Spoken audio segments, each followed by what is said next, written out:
High current profitability often leads to overconfidence among managers who confuse benign industry conditions with their own skill.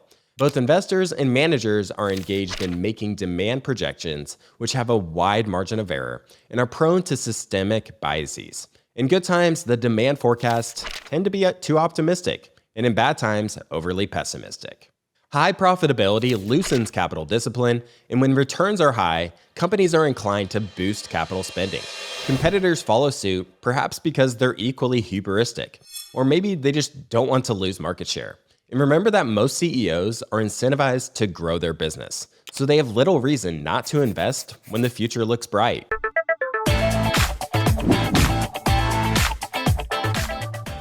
Before we dive into the video, if you've been enjoying the show, be sure to click the subscribe button below so you never miss an episode. It's a free and easy way to support us, and we'd really appreciate it. Thank you so much.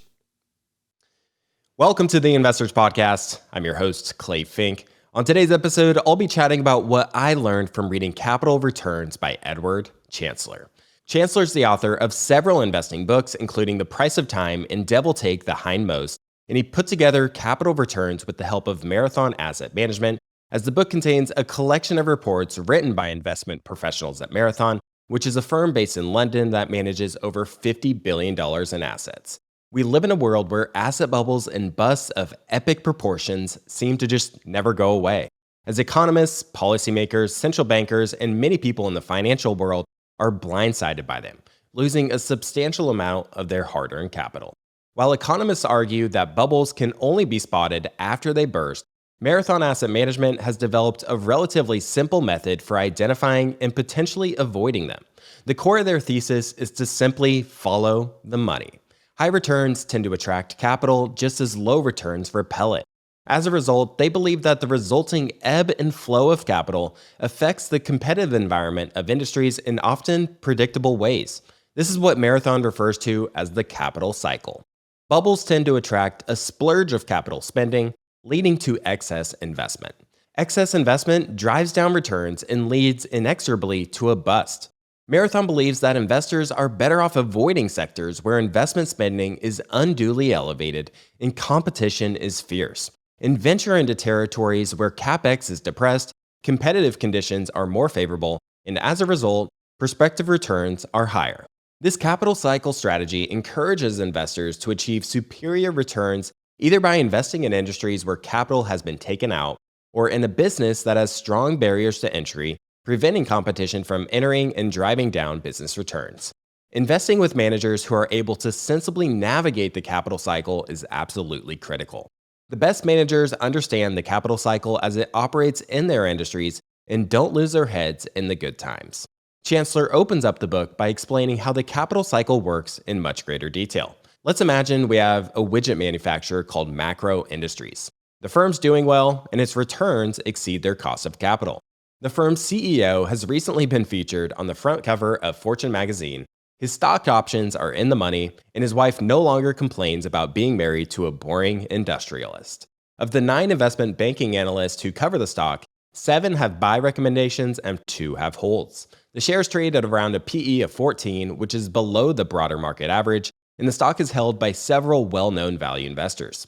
Management expects a strong growth in demand for its products, with emerging economies consuming substantially fewer widgets per capita than advanced economies. So they plan to increase their manufacturing capacity by 50% over the next 3 years in order to meet that growing demand. The company does a secondary share offering to fund their increased capital expenditures, and the news is appreciated by the market as the share price rises on the announcement, and growth investors have become increasingly interested as well, as they expect to see rising earnings in the near future. If we fast forward just 5 years later, Bloomberg has reported that Macro Industries CEO has resigned after long-standing disagreements over corporate strategy with a group of activist shareholders. Activists are now sounding the alarm bell on underperforming operations, and the share price has declined by nearly 50% in light of deteriorating profits. Part of Macro's problems stem from overinvestment as the industry is suffering from excess supply, as Macro's long-established competitors have also increased capacity in recent years, and a number of new low-cost producers have entered the industry as well. As the stock is trading below book value, analysts now say there's little near-term visibility, And of the 3 remaining brokerages still covering the stock, 2 have sell recommendations and 1 has a hold recommendation. Now, the story of the fictional macro industries highlights how a typical capital cycle plays out. High current profitability often leads to overconfidence among managers who confuse benign industry conditions with their own skill. A mistake that is encountered by the media, which is constantly looking for corporate heroes and villains. Both investors and managers are engaged in making demand projections, which have a wide margin of error and are prone to systemic biases. In good times, the demand forecasts tend to be too optimistic, and in bad times, overly pessimistic. High profitability loosens capital discipline, and when returns are high, companies are inclined to boost capital spending.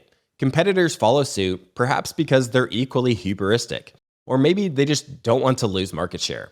And remember that most CEOs are incentivized to grow their business, so they have little reason not to invest when the future looks bright. As Chancellor puts it, investment bankers lubricate the wheels of the capital cycle as analysts cover the fast-growing hot industries, and bankers earn fees by arranging secondary issues and IPOs, which fund capital spending. Neither the M&A banker or brokerage analyst have much interest in how things work out over the long term. In a cyclical world, bankers and analysts with short-term incentives tend to think fairly linearly. What's happened in the past, 1 to 2 years is likely to just continue for the next 1 to 2 years. One characteristic of the capital cycle is that there's a lag between a rise in capital spending and its impact on supply. The delay between investment and new production means that supply changes are often lumpy and prone to being overshot. The capital cycle turns down once excess capacity becomes apparent and past demand forecasts are shown to be too overly optimistic. This leads to lower profits, new management teams brought in, decreased CapEx, and industry consolidation. The reduction in CapEx and the industry consolidation is what sows the seed for a recovery in profits, and the capital cycle eventually starts over again. For a savvy stock investor, this is the moment when a beaten down stock potentially becomes interesting. Although the capital cycle is relatively simple, it's surprisingly common. Industries such as semiconductors and airlines are prime examples of industries that are prone to violent capital cycles. When we look back at history, another prominent example is the housing boom in the 2000s. Rising housing prices led to significant increases in the supply of homes, so much that the excess stock of new homes was roughly equal to 5 times the annual production required to satisfy demand for new household formation. Such increases in the supply of homes are justified by references to rosy demographic projections, which led to even bigger divergences from reality in markets like Spain and Ireland. Spain, for example, saw an influx of immigrants partially due to the housing boom, so investors assumed that these immigration trends would just continue. Well, once the economy entered a depression, you saw the exact opposite. Foreigners started to leave the country instead of entering it. One thing I've learned with cyclical businesses is that they can be the most expensive when their multiples are at their historical lows, and most cheap when their multiples are at historical highs. The reason is that you need to normalize the earnings. For example, in 2006, at the peak of the housing boom, some value investors purchased home builders at their historic low multiples relative to book value. What they overlooked was that these companies would need to eventually write down many of their assets, leading to heavy losses. On the surface, the price to book was at historical lows, but had they adjusted for where they were at in the capital cycle, they may have come to find that the stocks weren't near as cheap as they appeared to be at face value. The capital cycle also ties in well with mean reversion, which states that companies that earn above their cost of capital tend to invest more, thereby driving down future returns, while companies that fail to earn their cost of capital behave the opposite way. This point was recognized by Benjamin Graham and David Dodd in security analysis, and their logic was that high ROIC attracts competition and eventually drives down returns, and low ROIC brings an absence of new competition, which eventually brings returns to higher levels. Ironically, many investors nowadays have become quite skeptical of mean reversion, as stock returns in the US have continued to outperform their international counterparts. Even since 2010, US stocks have looked expensive when viewed from a valuation perspective. Profits have become elevated, and they've continued to remain elevated for longer than practically anyone would have expected, leading to robust returns for investors. I was recently listening to a very popular personal finance show on YouTube, and the host was talking about his personal portfolio. And he, mentioned how he was heavily allocated to the S&P 500 and the Nasdaq, and he was then asked for his thoughts on diversifying internationally. The host, he liked the idea of more diversification, of course. I mean, who wouldn't really? But he justified his investment approach by simply saying the returns in the US have just been so much better than international over the past 5-10 years. And this is exactly the type of thinking that reinforces the capital cycle. It's the belief that what has worked well recently will continue to work well in the future. It's a great example that I think illustrates how humans have this natural tendency to assume that the next 5 years is going to look a lot like the previous 5 years, which might be a good assumption in a lot of cases, but sometimes that can really come back to bite you, and a lot of things just prove to be quite cyclical. The capital cycle theory also goes counter to the efficient market hypothesis. If markets were truly efficient, then we wouldn't see such drastic swings that we do in many industries. Chancellor tries to explain this conundrum with a combination of overconfidence, base rate neglect, cognitive dissonance, narrow framing, and extrapolation. In short, it's all driven by human nature. Despite data that suggests that there's an inverse relationship between capital spending and future investment returns, managers often become infatuated with growing their business. Investors and managers can also be quite overconfident in their forecasts. Yogi Berra once said, "It's tough to make predictions, especially about the future." Now, this is especially the case when forecasting future levels of demand. As I alluded to, people also have this tendency to extrapolate. Behavioral finance research from Daniel Kahneman describes how we anchor on the information placed in front of us and are overly influenced by our immediate experiences. Another common heuristic is the tendency to draw strong inferences from small sample sizes. Despite the inherent cyclicality of industries, people continue to have a tendency to extrapolate, so it's likely pretty hardwired into us. Managers can also fall prey to underestimating the role that competitors play, as overinvestment is not a solitary activity. It's brought about because several players in the industry have been increasing capacity at the exact same time. This mistake can be described as competition neglect, which is particularly strong when firms receive delayed feedback about the consequences of their own decisions. Competition neglect reminds me of the prisoner's dilemma. Consider a dynamic where an industry can profitably accommodate the expansion by a single player, but no more. If the industry leader is making investments that are highly profitable, then it's not like the other players are just going to sit back and let the leader increase its market share. They want their piece of the pie too. Because investing for growth can just be so tempting for management teams, it's critical to invest with managers who are disciplined in their capital allocation decisions and don't invest simply because the player next to them is investing. The book shares a few comments from Buffett on this. The first is that most CEOs have risen to the top because they've excelled in an area such as marketing, production, engineering, or sometimes internal politics.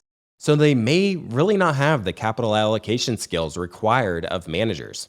For Buffett, this is an essential skill to find in managers when investing in a company.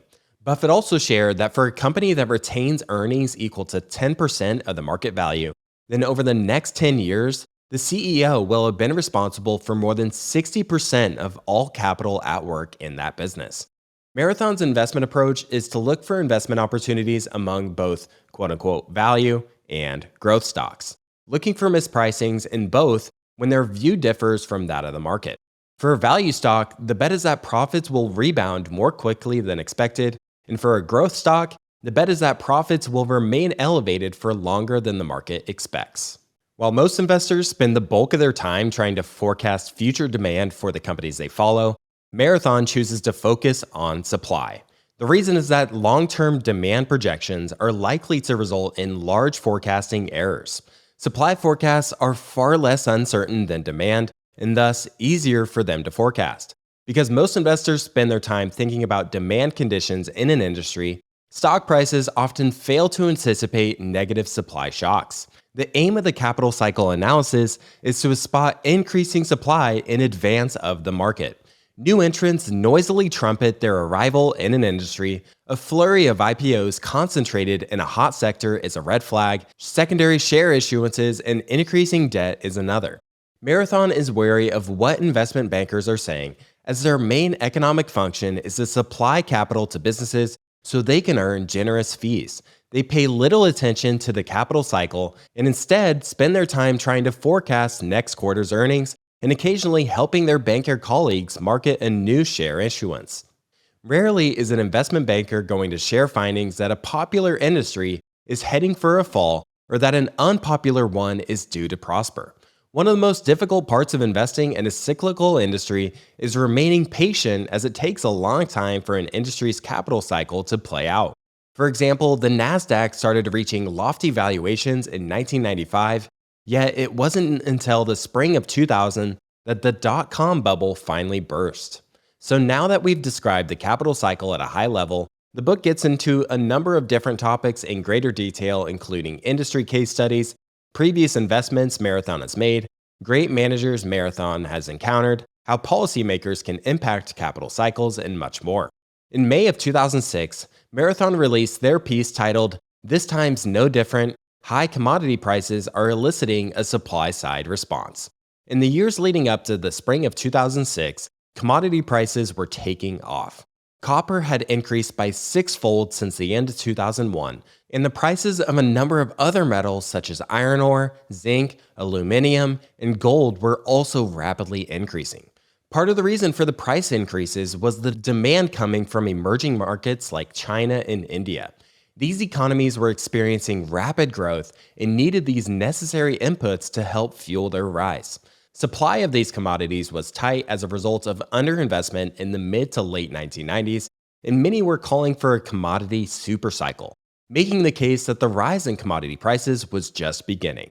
Commodity bulls were argued that this cycle was different from previous cycles, since better investment discipline was supposedly keeping supply levels in check. Additionally, they argued that there was a shortage of mining equipment, which was a common complaint amongst producers. The rise in commodity prices naturally caught the attention of Wall Street, and commodities were now considered a vital part of every investment portfolio, according to asset allocation experts. Many hedge funds were now commodity experts as well. Banks were doubling the size of their commodities trading staff, and Marathon was bombarded with invitations to attend exotic conferences on specialized areas of commodities. The increasing popularity of commodity-related funds would suggest that retail was getting in on the action as well, as it was the hottest trend to catch. Marathon believed that the rise in price of a number of commodities was unsustainable and fueled by speculation. If you looked at copper, for example, the cost of production was around 80 to 90 cents per pound. The marginal cost of production was around $1.20 per pound, and yet the price of copper was $3.60 per pound. Bulls argued that higher prices were a result of supply shortages and believed that even higher prices were needed to incentivize new production. But mining companies responded exactly how Marathon would have expected. Initially, they were skeptical of the price rises, but later, they started investing heavily to bring on new supply. On the demand side, there was certainly strong demand from China, but part of the issue was that the build-out of their infrastructure was not done very efficiently. With time, one would expect the build-out to be done more efficiently, meaning that it would require fewer commodity inputs. As the prices of commodities would go up, it would be reasonable to assume that there would be a negative impact on demand. Just as high oil prices in the 1970s forced improved oil efficiency on industries. Marathon noted that in Germany, demand for copper pipes was believed to have been cut in half from 90,000 tons to 45,000 tons over the previous year as the construction industry transitioned to cheaper PVC plastics. So in this publication, Marathon wasn't necessarily shouting from the rooftops that things were egregiously overpriced. I think they were more so suggesting that investors should tread lightly and not get carried away with extrapolation of rosy futures ahead. The next excerpt here is from May of 2011, so 5 years later. It's titled "Supercycle Woes, the Commodity Industry is Showing the Classic Signs of a Capital Cycle Peak." They write, "A cursory analysis of the capital cycle for the commodity industry, in particular the huge expansion of commodity capital expenditure in recent years, and the precarious nature of Chinese demand for raw materials, suggests that the much-hyped commodity supercycle is entering a downturn," end quote. So the capital cycle had started in the early 2000s, when rising commodity prices brought material improvements in returns on equity for mining companies. And since 2006, commodity prices had been elevated with the exception of around 1 year during the Great Financial Crisis, where prices had dropped and quickly rebounded to elevated levels. With the higher returns on equity across the industry, total mining capex from 124 companies in the MSCI All-Country World Index rose from less than $20 billion 10 years ago to an estimated $180 billion in capex in 2011, so that's a 9x increase over that 10-year time period. Although it takes time for investments to lead to additional supply, the additional supply does inevitably come to the market. For example, between 2010 and 2014, global nickel production was expected to climb from 1,000 metric tons to 2,000. And aluminum was roughly 25,000 metric tons, and it was bound to grow to 50,000. Investment makers made sure to get their piece of the pie in the commodity bull market. Between 2005 to 2010, the number of metals and mining's listings increased by 50%, and they've also guided companies along M&A frenzy as the deals in the sector became larger and larger. Large numbers of IPOs and high M&A activity in any sector tend to occur in the later stages of the capital cycle. Marathon continues here, I quote, "Ever-rising amounts of capital are coming into the sector at a time when commodity prices are well above marginal costs of production, even for the high-cost producers. When this supercycle turns, there is potentially a long way for commodity prices to fall before they reach their replacement cost.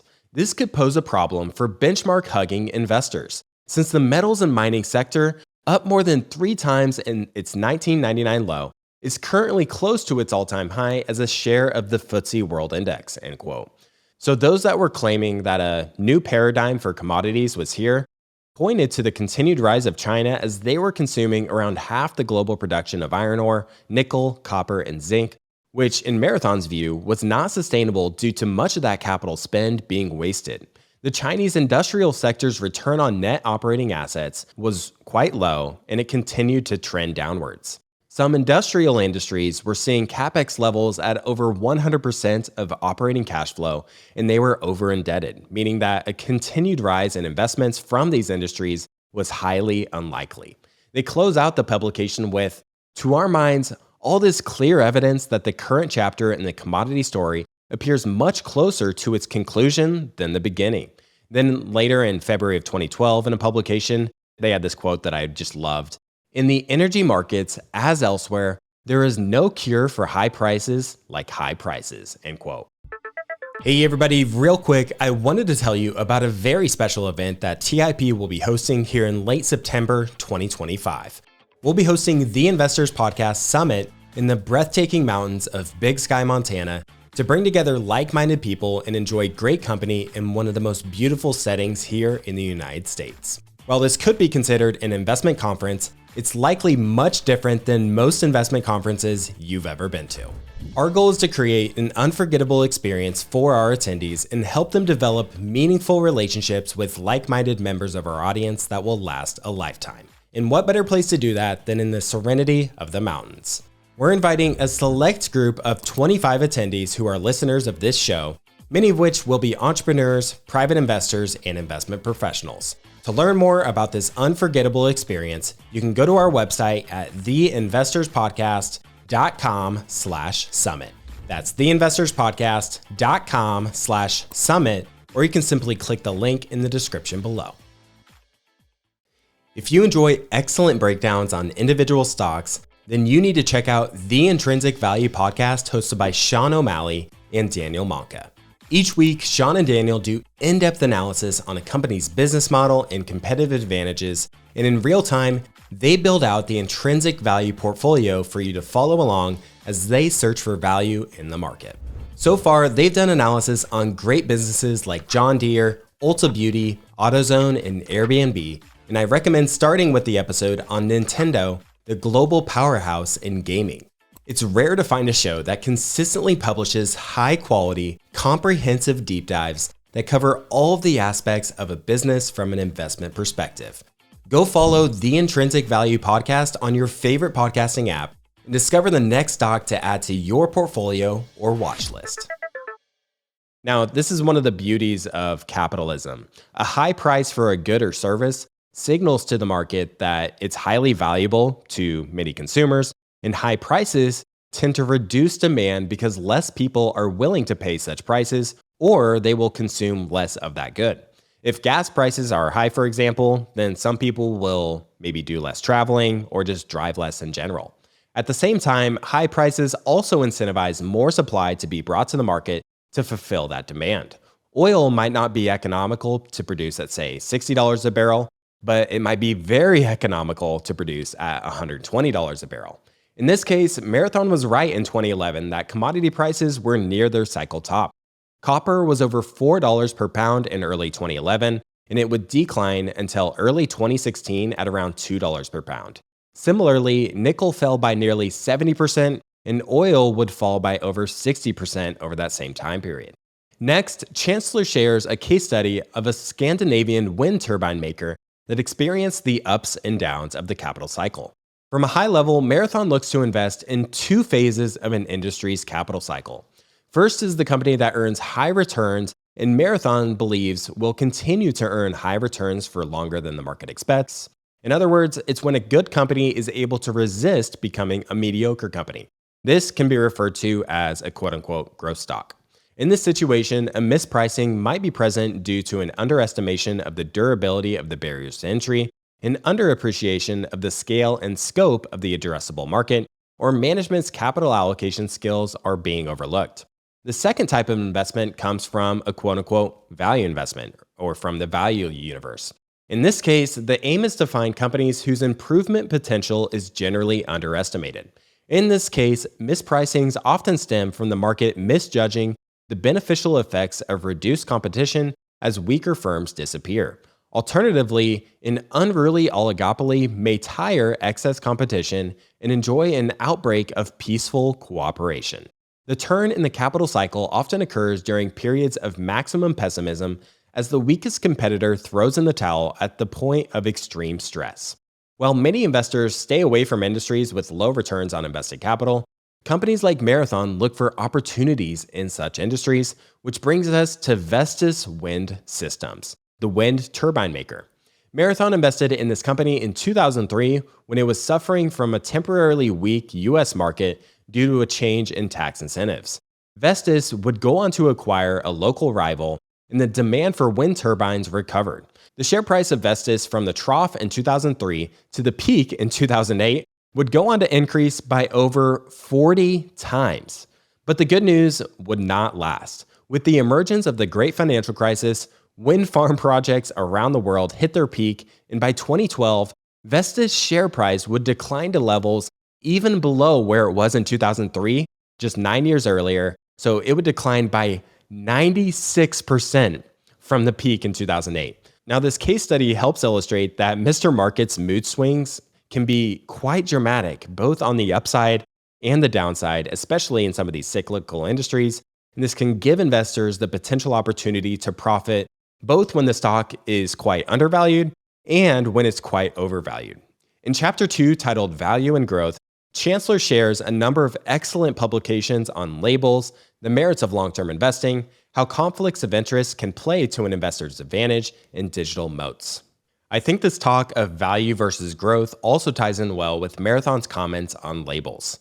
Marathon has often been pigeonholed as value investors. The traditional definition of a value investor is one who solely invests in companies with low valuations as measured by PE, price to book, price to sales, or price to free cash flow. This approach is often associated with Benjamin Graham, who saw unloved stocks with low price multiples that could deliver more than what was generally expected of the market. On the other hand, a growth manager is one who invests at the other end of the spectrum in companies with high stock price multiples and high growth rates. Companies in the Marathon portfolio have tended to have below average multiples, but this is not because they are looking for cigar butts. They're simply looking for the best value in the market by comparing the company's estimated intrinsic value to the price offered by the market. Instead of viewing a stock as a growth or value opportunity, instead they determine if the market is efficiently valuing the future prospects of the company. The other issue with the growth versus value stock dilemma is that companies are dynamic. Carvana might have been viewed as a growth stock in 2021, and a dirt cheap value stock in 2023, just 2 years later. Marathon writes here, our capital cycle process examines the effects of the creative and destructive forces of capitalism over time. A growth stock usually becomes a value stock after excess capital, lured in by large current profitability, brings about a decline in returns. When this becomes extreme, as was the case during the technology bubble, the resultant bust that can turn growth stocks into value stocks almost overnight, end quote. So in August of 2007, Marathon wrote about digital moats. They explain how internet companies investing in their competitive positions can afford to ignore short-term profitability. This write-up ties in well with the episode I did on the book 7 Powers by Hamilton Helmer. In that episode, I talked about how I thought network effect businesses have given us some of the best business models in the world, and it was a reason why I initiated a position in Booking Holdings. Funny enough, Marathon uses the example of Amazon.com and Priceline.com, which was the firm that ended up purchasing Booking.com, and the company would be rebranded to Booking Holdings down the line. In 2007, Marathon was long both Amazon and Priceline, despite them showing little profitability. The reason was that they were foregoing showing GAAP profitability to build out their moat and utilize the internet to build a business model that could scale significantly in the future. They write here, they recognize the importance of securing a dominant position in their respective markets by operating their businesses with low margins in the short term to maximize their earnings potential in the long term. Amazon.com is the best known and most established of the businesses, having expanded well beyond its origins as an online discount booked retailer. A lot of skepticism surrounds the stock, partly because of its high profile at the time of the internet bubble, and more recently because of the volatile progression in the company's margins. The variation in the margins stems from Amazon's desire to continue to expand its offerings and the fact that a number of the new services, including AWS and Fulfillment by Amazon, have required large upfront investments and will take some time to develop into profitable business units. This investment, most of which is written off as an expense in the accounts, has made margins rather volatile in recent years, end quote. So they show here Amazon's net margins over the past few years, ranges from 0.7% in 2003, all the way up to 8.5% in 2004 and back down to 1.8% in 2006. So with margins collapsing, Amazon stock dropped from $60 to $40, while sales continue to grow at over 30% per year. Marathon also shared this great analysis on how companies can escape the capital cycle. So when you consider the example of the wind turbine maker earlier, presumably many different players can make a similar product, meaning that there's nothing stopping competitors from arbitraging away any increases in the prices of that particular commodity or product. The way to protect your profits from competitors in this case is to have a product that cannot be easily replicated by competitors. So Marathon gets into a couple of examples in the semiconductor space in their publication titled Escaping the Semi-Cycle, which was published in February 2013. Driven by Moore's Law, the semiconductor industry has achieved sustained and dramatic performance increases over the past 30 years, greatly benefiting productivity in the overall economy. But many companies in the industry have been prone to the boom and bust nature of cyclical industries in general.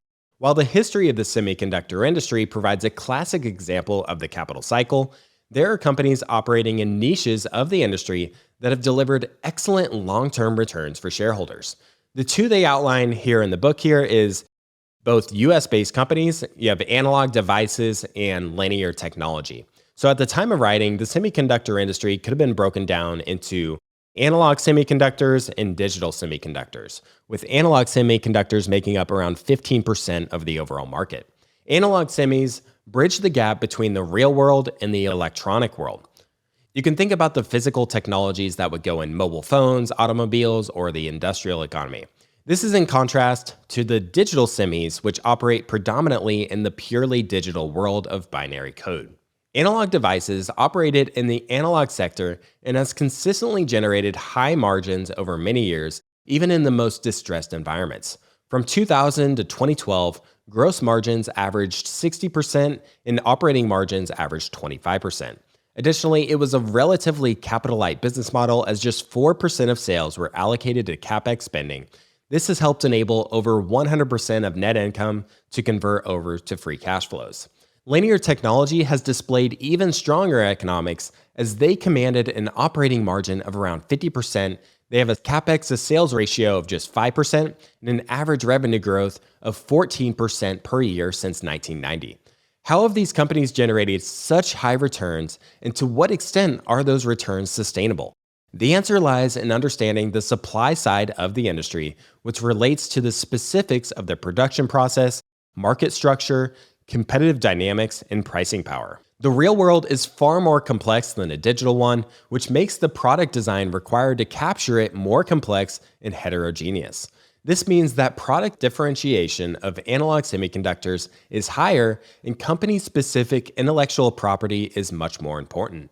The human capital component is especially hard to replicate because engineering talent deepens with experience. To become an expert in analog semiconductor design takes many years, and the tenure of the average engineer at Analog Devices is 20 years, which forms an important barrier to entry for their business. Additionally, each company's processes are quite distinct. This industry dynamic made it difficult for an experienced engineer to be poached by a competitor without his productivity declining significantly, as the learning curve was quite steep. As a result, Marathon believed that research capacity in the world of analog semis were likely to continue to be constrained. Companies like Analog Devices were able to receive excess returns with little threat of new competition as a result of their differentiated products, their sticky human capital, and a diverse end market with thousands of different products.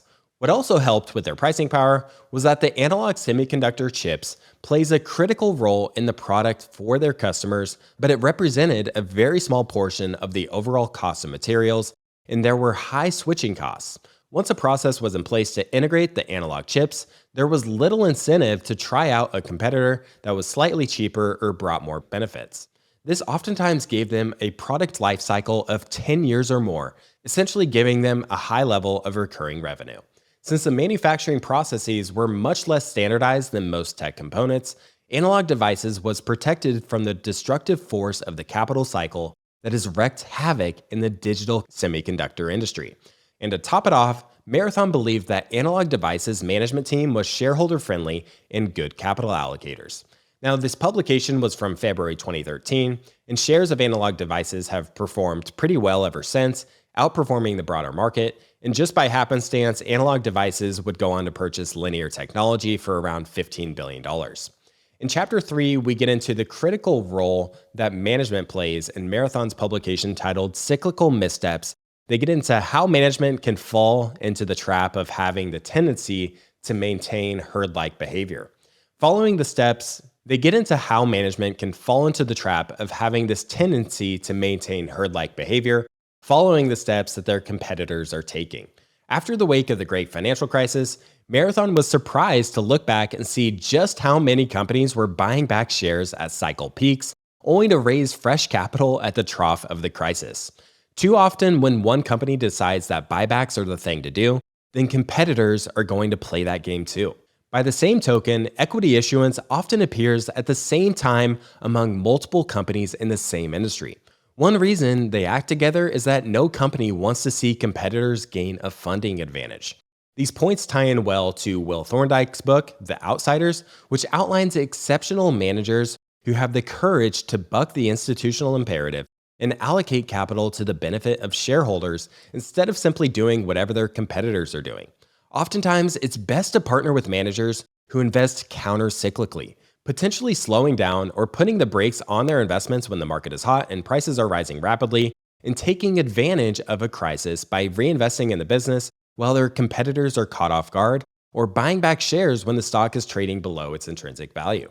This is exactly how Buffett has behaved throughout his career. When he isn't finding investment opportunities, generally markets are frothier. He's totally fine watching others make big splashy acquisitions or buying back significant amounts of overvalued stock.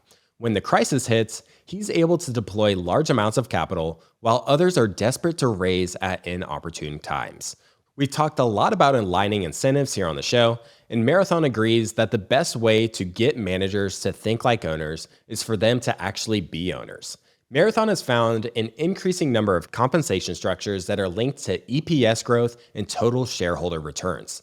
They believe that this type of compensation structure too often does more harm than good and can misdirect management, especially when compensation is linked to earnings per share growth. They write, the earnings per share measure is prone to manipulation by unscrupulous executives. It takes no account of risk and encourages value-destroying acquisitions and buybacks, especially when interest rates are low. It also encourages the quarterly EPS guessing game beloved by the sell side. At times, it seems that meeting the EPS target has become the main strategic purpose of the company. This is regrettable. Corporate strategy should be all about how best to allocate resources. If a turnaround requires a 3-year investment phase, management may not pursue the optimal business plan if their compensation is linked to interim EPS results. While these intertemporal issues can be partly resolved by phasing in performance rewards over a period of years, investor myopia and management's own interest tend to lead to an exclusive focus on the calendar year EPS, which bears no relation to long-term value creation, end quote. So I think the main takeaway here is that increasing earnings per share from one year to the next may not be in shareholders' best interest for a host of reasons. For example, management can cut staff or cut marketing spend to increase EPS, but that might come at a cost of long-term shareholder value. Or accounting shenanigans can be played to increase EPS, which is entirely a waste of time. And if a CEO only plans to stick around for a few years, then plenty of short-term sacrifices can be made for his own benefit, such as levering up to buy back overpriced shares. Linking compensation to total shareholder return is a common share price-based metric, and it can be better than EPS as it forces management to think about what drives share prices over the medium term. It's also not a perfect measure. Should you look at the total return or the relative return? And what if shares are overvalued or inflated at the start of the period? And if you do relative performance, what if the broader industry is in a massive slump, meaning that a bonus can be paid even if the share price is flat? Aligning incentives is hard, and the wrong incentive structure can encourage management to play the game of managing EPS or trying to manage their share price, which is why Marathon prefers to prioritize insider ownership as the most direct way to deal with the principal agent problem, which arises with the separation of corporate management from ownership. Along with high insider ownership, it would be even better if management is required to build up significant shareholdings themselves. HSBC, for example, revamped their incentive structure to offer generous deferred share awards, which vest over 5 years and have to be held until retirement. Long-term share ownership is believed to be the best way of concentrating the minds of management on the true drivers of value, and it also guards against excessive risk-taking. Next here, I wanted to get into the impact that policymakers can have on the capital cycle.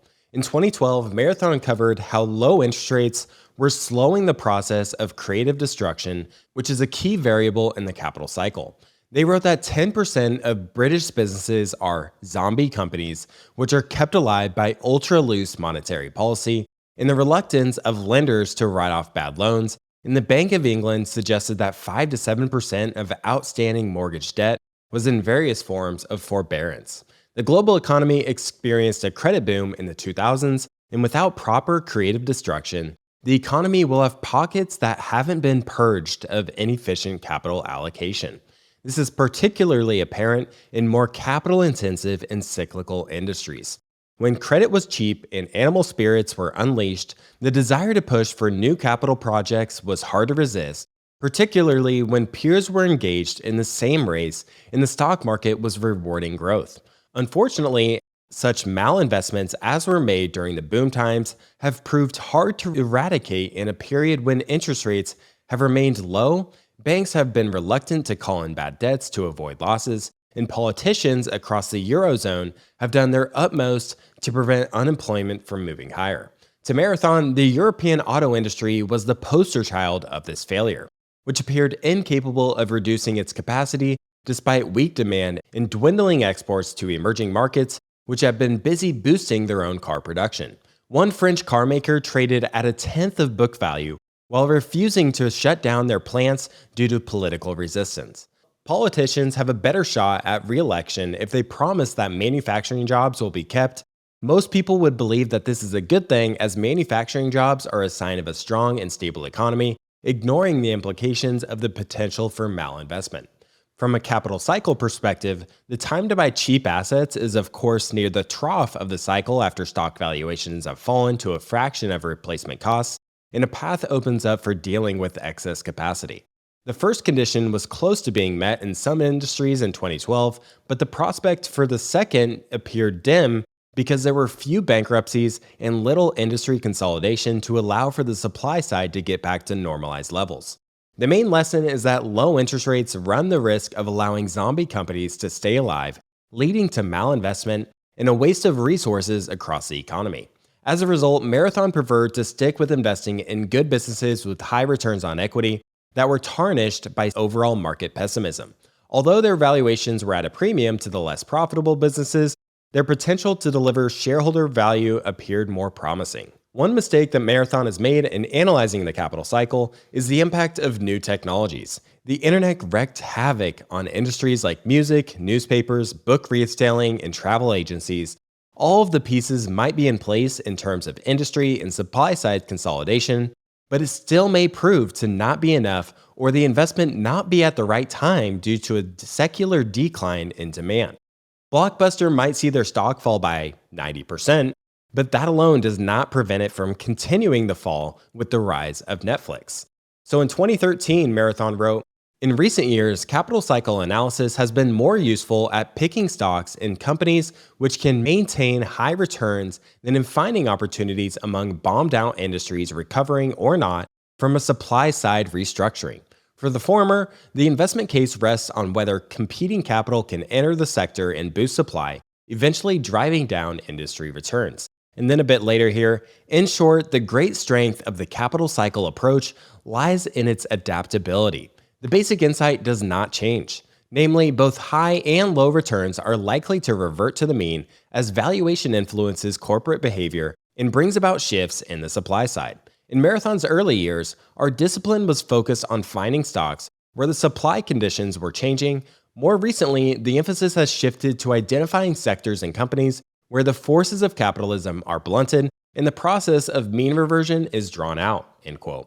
I like how Marathon has been open to investing in higher quality companies. I'm reminded of the sort of washout of high growth stocks that we saw after 2021. Once cheap capital was no longer available, we were able to see which businesses had stable, high quality free cash flows and which were simply an output of the low interest rate era. Ideally, when you own a great business, they're able to thrive both in good times and in bad times, providing more stable growth and higher quality revenues and cash flows that will stand the test of time once the business or the industry cycle turns the other way. Chancellor included an entire chapter on China and why Marathon has largely avoided investing there.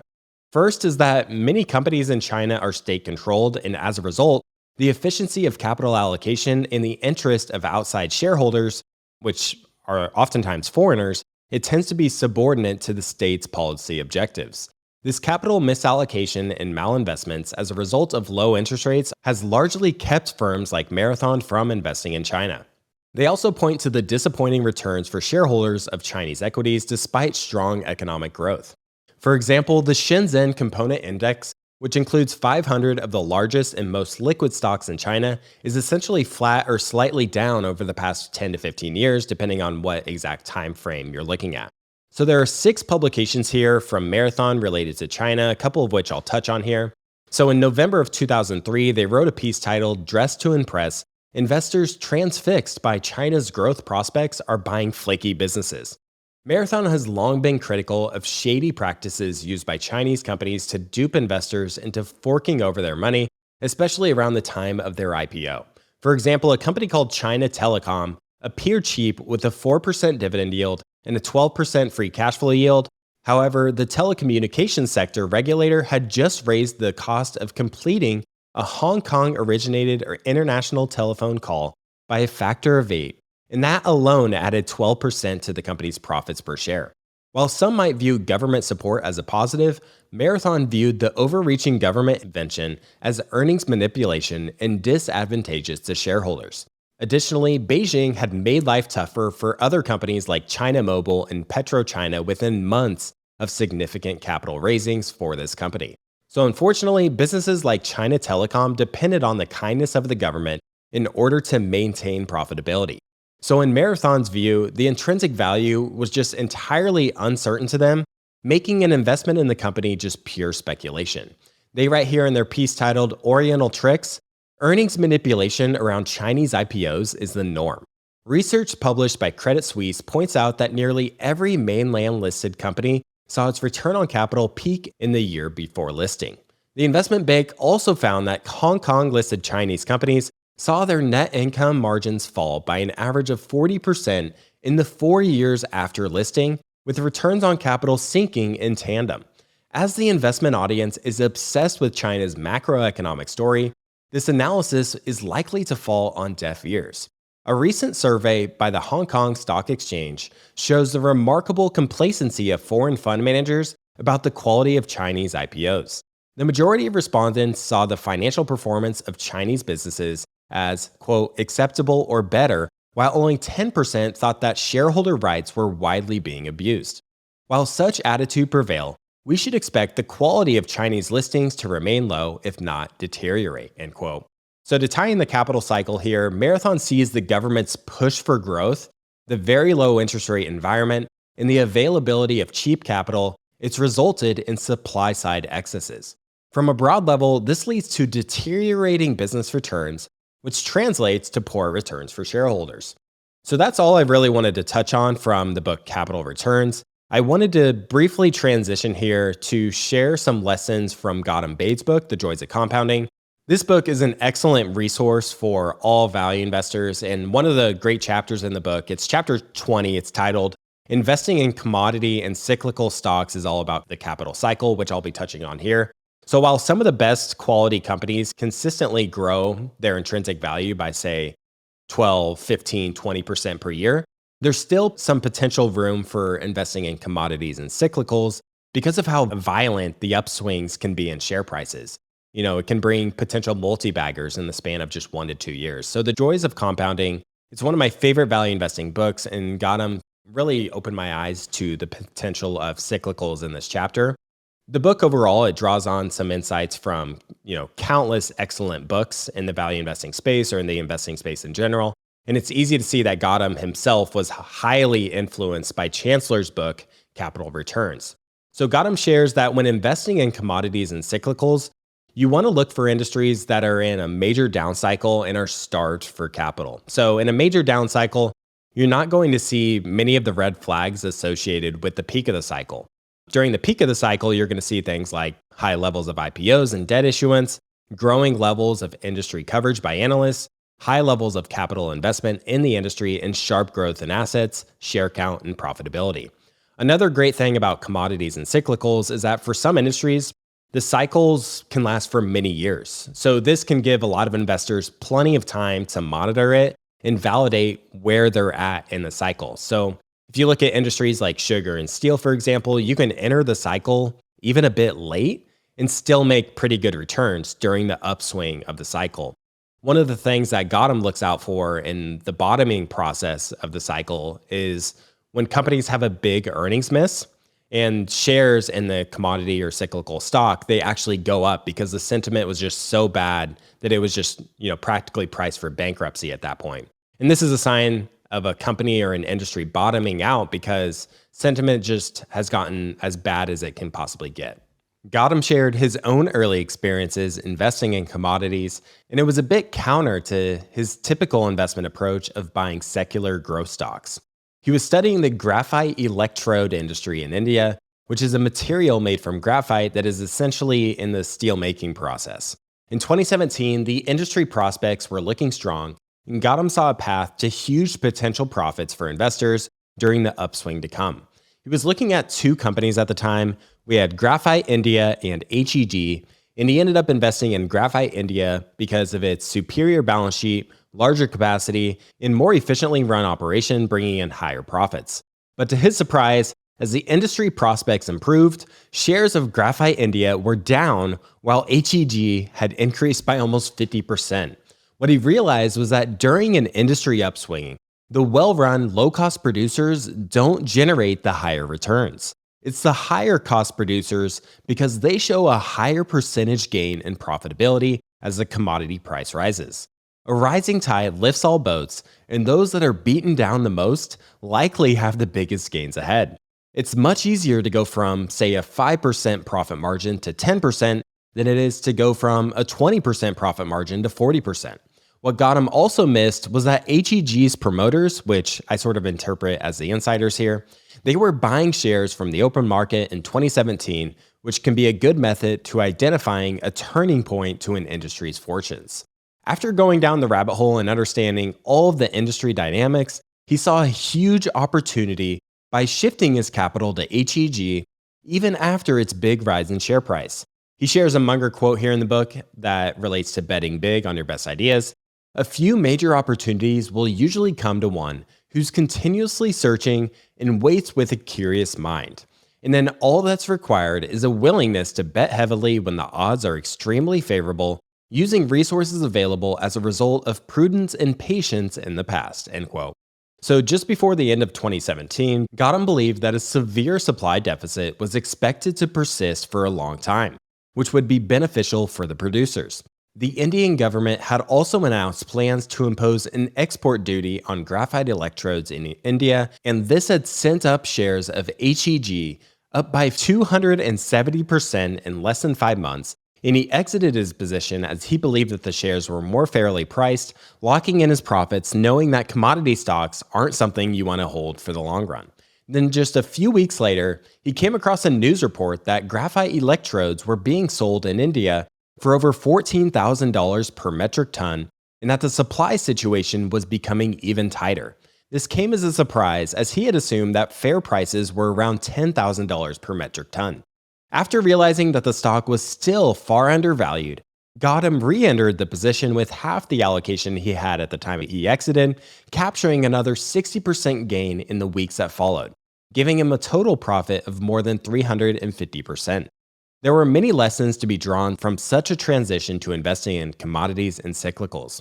First is just the tremendous benefit of lifelong learning and being open to new opportunities that might lie outside of your current investing repertoire. Had Gotham stuck with his bread and butter investments of secular growth stocks, then he would have missed better value opportunities such as investing in HEG. The other big lesson was overcoming a host of behavioral biases such as the anchoring bias, commitment and consistency bias, and status quo bias.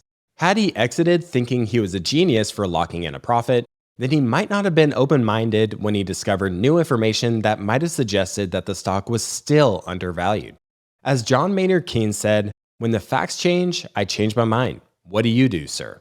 In today's investing landscape, I would argue that flexible thinking is essential to be a successful investor.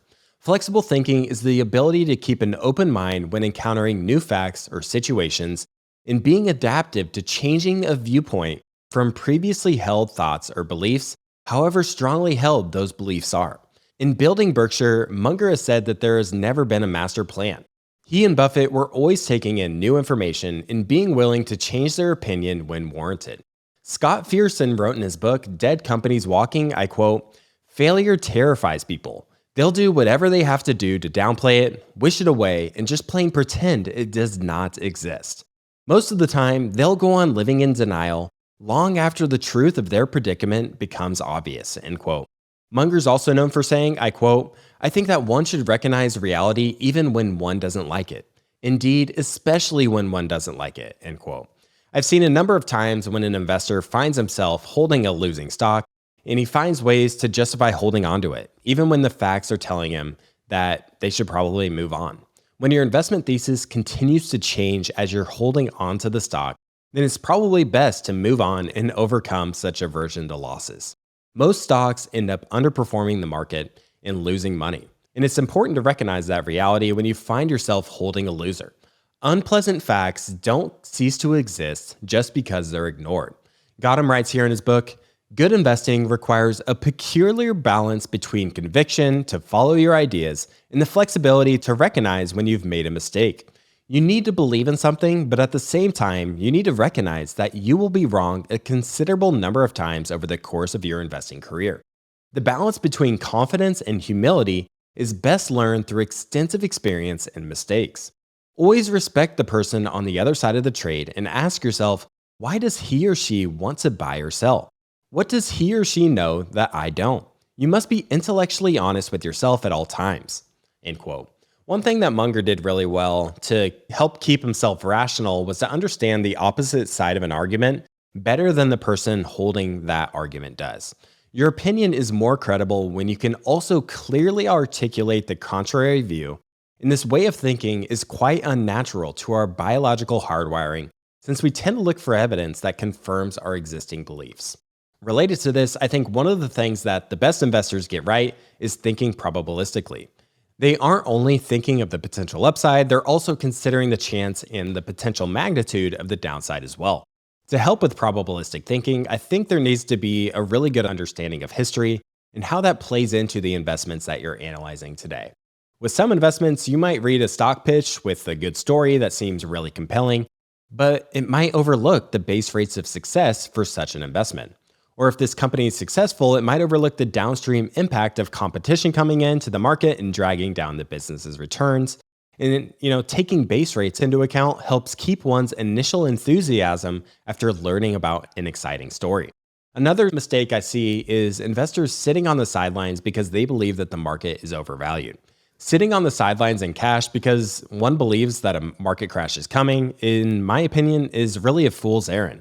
And I think that the base rate of consistently being able to predict the direction of the market over the, say, a 3-month or 12-month time frame is extremely low. And I've spoken with some investors who have been wrong about this for many years, only to double down on their hypothesis that now the market is even more overvalued than it was before. I think one of the parts of this that some people can get hung up on is simply missing the devaluation of the dollar over time. The opportunity cost of staying in cash, earning, say, 4% while the market goes up 10 or 20% is massive. I believe that to maximize my chances of long-term investment success, I need to be fully invested. And one of the reasons I believe that is because I think there's always a good opportunity to earn a higher return than you would by simply holding cash. Remember that it's the pessimist that sounds smart, but it's the optimist who makes money. That wraps up today's episode on Capital Returns by Edward Chancellor. I hope you enjoyed the discussion, and if you'd like to learn more, then I would highly recommend picking up the book. So with that, thank you for your time and attention today, and I hope to see you again next week. We have gone down a pretty bad route, and we're at the moment, obviously with inflation coming and interest rates rising and the financial markets cracking, I'm reversing the order. I'm saying the low interest rates appear to be actually leading to low productivity. Interest is really putting a price on how we spend our time.